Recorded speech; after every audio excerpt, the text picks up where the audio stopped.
Angela Jacques has been flying drones since 2011 and has been flying FPV since 2014. She has seen a lot and she has done an amazing amount. And I hope that you enjoy this portion of the interview. Ladies and gentlemen, today we bring to the show Angela Jacques, also known as Little A. She is a race organizer for FPV Racing Mexico. Thank you for coming on. Thank you for inviting me. This is Dude, amazing.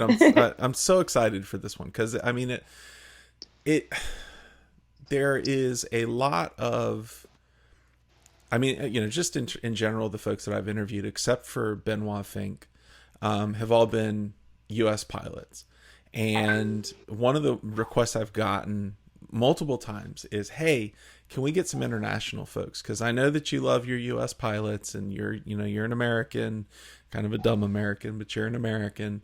And, there's more than just FPV in the U.S. So can you get some international? I'm like, absolutely.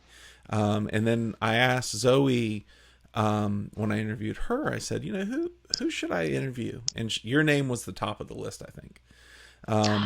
So you come highly recommended from Zoe. So That's so awesome. tell me about your origin story, because you have been in drones and FPV for a long time. Yeah, it's definitely been a long time. Back in 2012, I was working, or 2011, can't remember. I Hmm. was working for an environmental assessment company here in Mexico City, and I was a GIS specialist there, and we were trying to capture cheap images for our clients. And they had to be like the most updated pictures that we could get. And they were very expensive. Like whatever we wanted to get our hands on was very expensive, and the projects didn't have the budget. So we started tinkering with different things, different platforms, trying to find a way to get good aerial photos. And after trying several things, including like balloons and the whole thing, we finally found multi-rotors. And the first one that we got was the, what was it called? F450, right? The Yep, DJI Flame wheel we were the just flame wheel. talking Yeah, about. yeah. Yep, that one. And it was a quad for like 2 seconds, and then we immediately added the other motors and everything. Hmm. And that's how I got started. And then I already started my own company back in, what was it? I think that was 2012, and I Hmm. was still working for the other company. And I started Think Air, which is my day job, Hmm. and it's a GIS and UAV specialized company. And then in 2014, almost by the end of 2014, I was looking for new parts, like what was new on Hobby King for my workshops and for the people that I was teaching how to build drones and things like that. And I came across a unibody that I tried to find for this interview and I couldn't because my Hmm. house, my workshop's a mess. Yeah. But it was like the unibody from Hobby King. And I Hmm. can't remember what it said, but said something about FPV. And I was like, what is this for? Like, this makes no sense. Like, what can you carry with this? So that was bought, that was built, and then I just got hooked. And by the end of 2014, I founded I co-founded with Jimmy, Hmm. FP Racing Mexico, and that's how we started. Yep. So that was my little journey into drones and FPV. Now, tell me, what was your first, I mean, here you are, you're building this thing, right? And I can't imagine that there was a huge, I mean, I'm sure there were resources, but, I started in 2016. Bardwell was already established. You had XJet, UAV Futures. I mean, there's so many resources I could pull from when I was building. What was the scene like in 2014? Was it as rich, or did you struggle to find information for your build? I mean, I think finding information was not that difficult. I think the quality of components made it difficult. So we were breaking and burning things every 5 seconds. So that Hmm. made it quite difficult. But we also didn't have much to choose from. Right. So it was okay. So either you get the Afro ESEs or you get the Afro ESEs. Like you don't have many options. I Right. mean, and then the good thing about it, obviously, was finding the right community, right? So we were already in the drone industry. Mm-hmm. We already knew people around that were flying things. And I mean, and when I say things, I mean all things. Because I also flew planes before flying multi-rotors and things like Okay. that. Yeah. So trying to find my perfect aerial platform for cartography and stuff. And so it was just like helping each other out a lot, but also like growing up in the US for some time and having so many friends in the US because the FPV community is an international community. Mm-hmm. So it's only natural that we could communicate with others. That was quite helpful. I don't feel like there were like less resources, but probably there were. I think it's just a matter of perception. Um, but also, it was in July of 2015. I think it was July of 2015 that I attended my big race, like my big first race, which was Mm-hmm. US Drone Nationals. Yeah. And I met absolutely so many wonderful people there. It was crazy. I mean, 120 pilots from all over the world for the first time. I mean, it was amazing. And then that's how we started getting like actual community support to build more things and to push the hobby and the sport and everything, or the spobby, how Jet says. Yeah, it's actually a spobby. So Mm-hmm. yeah, I don't know. Maybe there were less videos, but I think Oscar Liang was already out there, and Yeah. Chad. He seems Yeah. like he's been around for a really long time.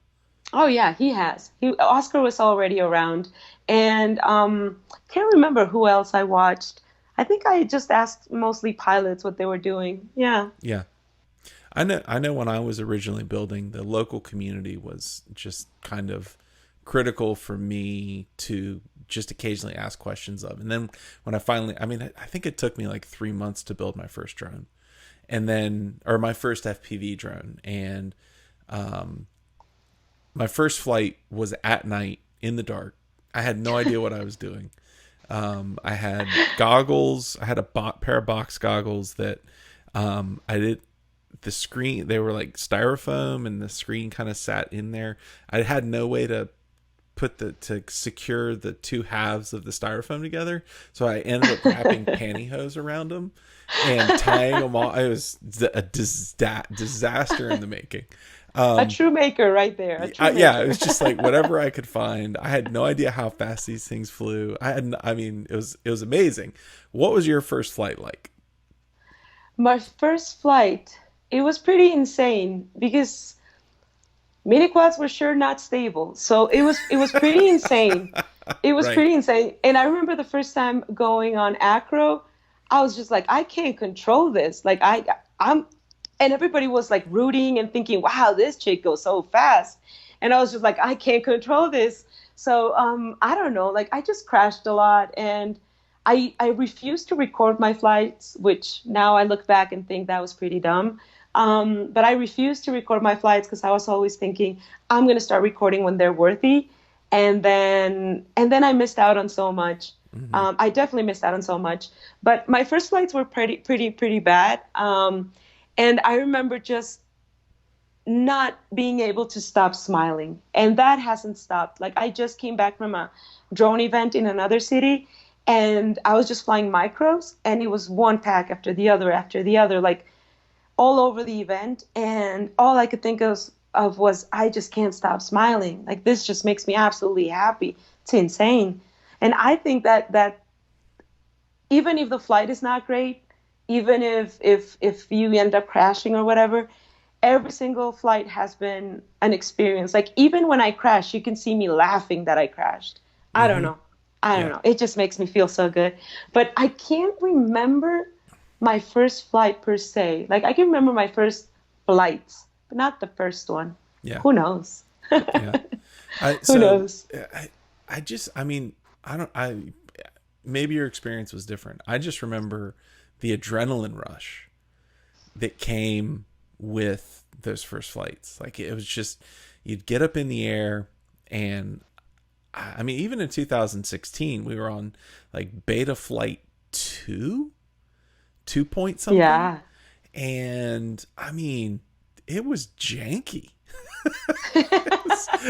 Right? I look It's back on it, I'm like, crazy. how the hell did we even keep these things in the air? Um, Oh yeah. yeah, I mean, I mean, my first flights were in my front yard. I had no business flying there. So, Yeah. So anyways, it's definitely an experience. Do you ever, when you're out flying, do you bring along a pair of ride along goggles? I always bring my TBS Tango Okay. with me. Okay. Always, absolutely always. And I always share the experience with people. I love that. I have so many pictures of me next to cops and like the Yeah. scary Mexican cops, like the ones that you don't want to get near because you don't know if they're gonna, mug you. Right. Even with those type of cops, I have like pictures of me, huge smile, them looking at the flights, like Mm-hmm. absolute pleasure. I definitely do that, and I always bring a spotter. I don't just bring one. Now I only fly with a pack of people. Like, Mm-hmm. because we had a really bad experience in 2017. Um, Oh, yeah, that was bad. So after okay. that, I definitely do not ever want to fly alone. So yeah, I always Okay. fly with people. Yeah, I don't think I've ever flown on my own ever. What's funny? That's all I do. I just, if I fly, it's because I have like 30 minutes to an hour to get out. I fly 4 or 5 packs, and that's all I have time for. So Wow. it really is, like I find that my experience is definitely very atypical. Most folks talk about getting with the homies and Yeah, flying for all day and just pack after pack after pack, and I'm like, no, that's not my experience. So it's um difficult to do that. Yeah. you know what though, I enjoy the solitude of being unplugged. Because I'll just put my phone on do not disturb, put the drone into the air, and for 2, 3, sometimes 4 minutes, if I'm not really pushing it, it's Yeah. it's just I'm away from everything. So, and I'm hyper connected, so it's a nice feeling. You're Um, you're very, very lucky. Like I remember I saw I don't know if it was an actual vlog or a video or a live stream. I don't remember, but it was little Stellar Fox going mhm. out to fly, and she was like, "Oh, I'm going to this place and there's nobody here. If you want to join me, come join me." And I was just like, "Oh my God, I can't do that. Let alone tell people that I'm there." It's like, "Hey, come rob all my stuff, like just steal Yeah, everything from me, like it's absolutely insane that it I can't even fathom the idea of flying on my own. And back before I flew drones, especially FPV, I always had this dream it's still there. It just has morphed into a more FPV dream. But I always wanted to go to Iceland, and I have this album that I know that I'm going to listen to in solitude while I watch a volcano. I absolutely love volcanoes. I have a volcano tattooed on my arm. uh-huh. And I've been in an active volcano, inside an active volcano while it's shaking and doing all that stuff. So I Wow. really Yeah. love volcanoes. And I've always wanted to be in Iceland listening to this album. And now I've just added the whole while I While I'm fly an flying. FPV mini Yeah. quad, right? So that's now my dream because it's such a fantasy for me to think that I can just go anywhere and drive up anywhere and fly and feel safe. Because I mean, as much as I love my country and as much as I love Latin America in general, it's not safe. Having a smile on your face when you fly is actually the description of joy. And FPV brings me joy, it brings Angela joy, and I suspect it brings a lot of you out there joy. In our next episode, we talk about hating on your race organizer. Being a race organizer is one of the things that Angela is really good at. And it is a stressful, hard, emotionally draining, and financially draining part of the hobby. But she does it, and she serves with a joy and a passion that I've seen in very few people. So check out that particular episode. It comes up next. And once again, I'd like to give a shout out to my patrons. If you are interested in being a patron, links in the description below.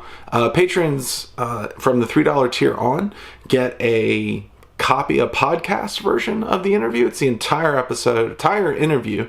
It drops on the same day that the first episode airs. And if a podcast is what you're looking for, maybe that's what you should do. I'll talk to you soon. Bye.